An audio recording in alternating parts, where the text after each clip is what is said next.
BJP के जो चुनाव प्रभारी है प्रहलाद जोशी, उन्होंने कहा है कि हमारा जो मैनिफेस्टो जारी हुआ है उसे कांग्रेस डर गई है। इसको लेकर आपका क्या कहना है? नहीं, डरता वो है जो मजहब को सियासत में लेके आता है। उनका मैनिफेस्टो तो हमारे मैनिफेस्टो और जितनी भी योजनाएं और राज्यों में बनाए हैं, जो हमारा घोषणा पत्र है उसकी नकल है। तो वो क्या बनाएंगे? अगर वो गैस सिलेंडर की बात करते हैं तो भाई केंद्र सरकार ने इतना ऊंचा कर दिया है, उत्पाद शुल्क, पेट्रोल डीजल का, महंगाई इतनी ज्यादा है, कमर तोड़ महंगाई है, वो कितनी राहत देंगे? उनके वादे हमेशा झूठे होते हैं, खोखले होते हैं, कच्चे होते हैं। सर, राजस्थान में अन्य राज्यों के मुकाबले पेट्रोल ज़्यादा महंगा है, क्या कहना है आपका? जी, अन्य राज्यों के मुकाबले राजस्थान में पेट्रोल महंगा है, क्या कहना है आपका? नहीं, देखिए, पेट्रोल का एक होता है कि जो राज्य सरकार होती है, वो एक केंद्र सरकार की प्राथमिकता होती है कि पेट्रोल के दाम कैसे तय करें उत्पाद शुल्क के नाम पे। क्योंकि ये सरकार में इसका उत्पाद शुल्क आधा था और हमने जितने भी जो गरीब आदमी थे उनको महफूज रखा, उनको सुरक्षित रखा। हमने कभी भी उन पर आंच नहीं आने दी, हमने कंट्रोल में रखा। देखिए, एक मुख्य कारण होता है पेट्रोल और डीजल के दाम, और अगर केंद्र सरकार उस पर नियंत्रण नहीं करती है तो दाम अपने आप ही बढ़ते हैं। तो ये मुख्य वजह यही है। राजस्थान के अंदर लगातार प्रधानमंत्री की ताबड़तोड़ दौरे हो रहे हैं, कांग्रेस कैसा देखती है इसको? नहीं, देखिए, जब भाजपा एक तरफ बेचैन हो जाती है, शिकस्त का सामना करने लगती है, वो समझती है कि हार निश्चित है, तो बहुत सारी बातें वो कहने लगती है। और यहाँ पर अपने जो योद्धा हैं उनको जो ध्रुवीकरण करते हैं, जो हमला करते हैं, जो प्रतिशोध करते हैं, जो नकारात्मक राजनीति करते हैं, उनको भेजने की भरपूर कोशिश करती है कि वातावरण और बिगड़ जाए, नफरत यहाँ फैलाएं और इस तरह किसी तरह भावनाओं से खेल पे, जज्बात से खेल के हम चुनाव में आगे आ जाए। ऐसा हरगिज नहीं होगा। यहाँ की आवाम बिल्कुल जागरूक है, वो सब समझ गई है। प्रतियोगिता की परीक्षाएं भी टोटल आउट हुई है।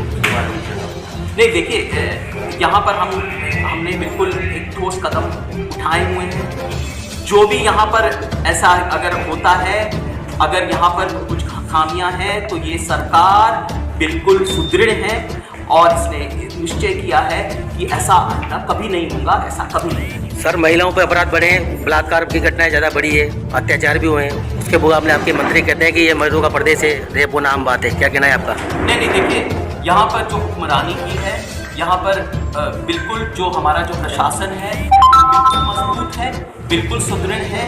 वो बिल्कुल ये चाहता है कि यहाँ अपराधी हैं वो पकड़े जाएं और हम यहाँ पर सुरक्षा यहाँ पर मजबूत रखेंगे, लोगों को महफूज रखेंगे, इसमें कोई दो राय है नहीं। बहुत लोगों का प्रचार होता है, लेकिन ये सरकार प्रतिबद्ध है कि लोगों को सुरक्षित रखे। मंत्री जी के बयान को किस प्रकार लेते हैं? उन्होंने कहा कि मर्दों का प्रदेश से अत्याचार तो होंगे ही सही महिलाओं पर।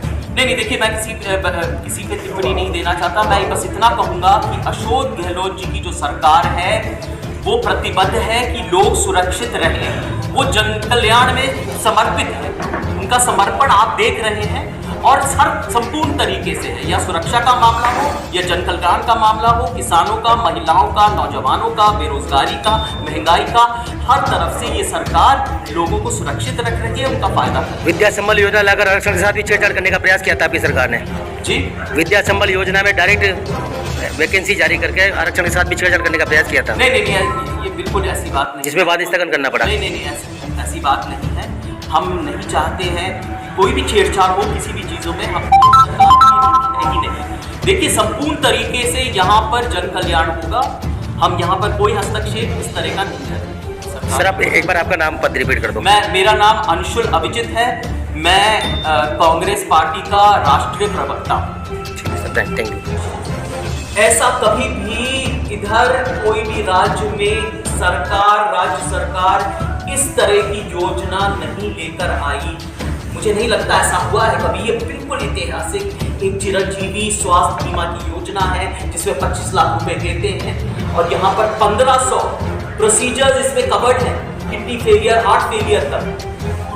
यहाँ पर इतने सारे 980 प्राइवेट हॉस्पिटल भी एम्पैनल्ड हैं और यहाँ पर इतने लाभार्थी हुए हैं। 2000 करोड़ रुपए यहाँ पर दिला गए हैं और करीब 35 लाख क्लेम्स भी आ चुके हैं। ये सब हो रहा है, ये सब मुकम्मल हो रहा है, ये सब जारी है इस राज्य में। तो ये बहुत बड़ी एक मुझे लगता है उपलब्धि है जो सबको एक मुतासिर करती है, सबको प्रभावित करती है, हम सबको। यहाँ पर बेरोजगारी की समस्या है, आप जानते हैं ये जो इस मोदी सरकार ने हमारी अर्थव्यवस्था का की बर्बादी का जो संचालन किया है, आप अच्छी तरह जानते हैं। बेरोजगारी एक सबसे बड़ी उनकी विफलता है, एक व्यापक है पूरे इस मुल्क में। यहाँ पर भी वो इसका एक मुख्य कारण ये है कि जो सकल घरेलू उत्पाद होता है, जो हमारा GDP होता है, उसकी वृद्धि ये कर नहीं पाते। जितने भी वो स्कीम्स लेके आए, आर्थिक schemes, make in India, startup India, सारे विफल रहे, उसमें उन्होंने रोजगार को कभी तवज्जो नहीं दिया। ऐसा यहाँ पर हमने जो बेरोजगार जो युवक हैं, जो महिलाएं हैं, जो पुरुष हैं, उनको सहायता देने के लिए, जैसे हम किसानों के लिए भी सहायता देने के लिए हम उनको पैसा भी दे रहे हैं, हम उनकी मदद भी कर रहे हैं, 30,000 रुपये, 3,500 रुपये, ये भी हम कर रहे हैं। और इतना ही नहीं, अर्बन मनरेगा जिसका जिक्र करते थे बड़े बड़े अर्थशास्त्री, ऐसे संकट के वक्त में वो लाना चाहिए, वो भी लेके आए। आवंटन भी हुआ 1100 करोड़ रुपए का, बहुत सारे जॉब कार्ड्स भी बन चुके हैं, हर वार्ड में लोगों को नौकरी मिली है। तो ये भी मुझे लगता है कि सहायता के वक्त में ऐसी ऐसी स्कीम्स, ऐसी ऐसी योजनाएं जो अशोक गहलोत सरकार लाई है, बहुत जरूरी है इनका जिक्र करना। तो बेरोजगारी की बात है, अगर यहाँ पर GDP की अगर बात करें तो यहाँ पर लोग बहुत बार पूछते हैं कि भाई ऐसा कहाँ से आएगा, जन कल्याण का कार्यक्रम कर रहे हैं। तो मैं ये कहना चाहता हूँ कि ये सरकार, मोदी सरकार पैसा कैसे लाती है, अपनी तिजोरी कैसे भरती है। वो गरीबों के हाथ में, के जेब में पैसा डालकर पैसा निकालती है, अपनी तिजोरी भरती है, फिर थोड़ा बहुत जन कल्याण क्या तो फिर कहती है अरे बहुत बड़ा आसान कर दिया। जन कल्याण इस तरह से नहीं होता कि आप गरीबों से पैसा लें और वापस उन्हीं को दें और फिर कहें कि ये जन कल्याण है, ऐसा कभी नहीं होता है।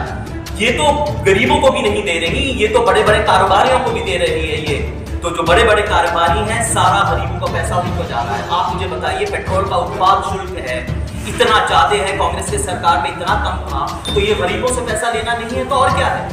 सरकारी तिजोरी है, सरकारी पूंजी तो इस तरह बढ़ा रही है सरकार। हमने ये प्रयत्न किया है कि हम अपना वृद्धि दर बढ़ाएं। तो जो स्टेट की, जो राज्य की जो GDP थी उसको हमने बढ़ाया, वो उसमें वृद्धि हुई 16% वृद्धि हुई। उससे सरकारी तिजोरी में पैसे आएगा, उससे हम जन कल्याण भी करेंगे। ये एक और बात है। मैं यहाँ पर अंग्रेजी मीडियम स्कूल्स भी हमने खोले हैं, महात्मा गांधी छत्तीसगढ़ में भी आत्मानंद स्कूल खोले, ये हमारा वादा था, हमने वहाँ पर भी खोले।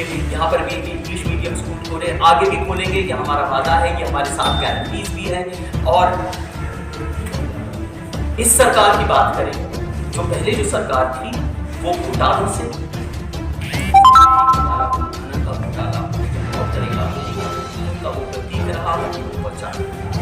तो हमारे जितने भी कार्यक्रम हैं हमने यहाँ पर उनको मुकम्मल किया।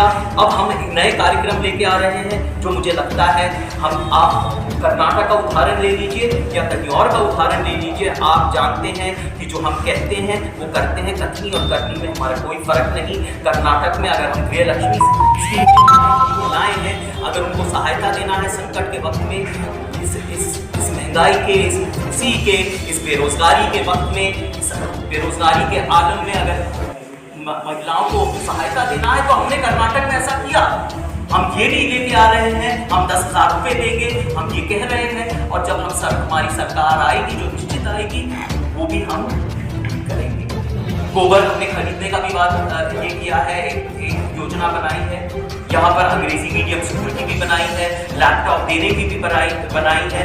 तो जो महिलाएं हुए, युवक हुए, किसान हुए, या गैस का सिलेंडर हुआ, राहत देने की, जन कल्याण की, जन सेवा की हमने पर्याप्त योजनाएं बनाए हैं और आगे बनाते रहें। तो ये हमारी गारंटी है। ये दोबारा मैं बस आखिर में इतना कहूँगा, इतिहास के जो रास्ते पे खड़े हैं, ये वक्त आ गया है कि जब आवाम अपने नुमाइंदे को चुनती है, ये आवाम का हक है कि हुकूमत कौन करेगा। हमें पूरा भरोसा है, हमें पूरा विश्वास है कि वो कांग्रेस सरकार को चुनेंगे, क्योंकि कांग्रेस सरकार ने जो कहा वो करके दिखाया और जन कल्याण कार्यक्रम लेकर वो लोगों के पास आए, वो आवाम के पास आए, उनके विश्वास को, उनके भरोसे को जीतने के। आप सब यहाँ पर आए, आभारी हूँ।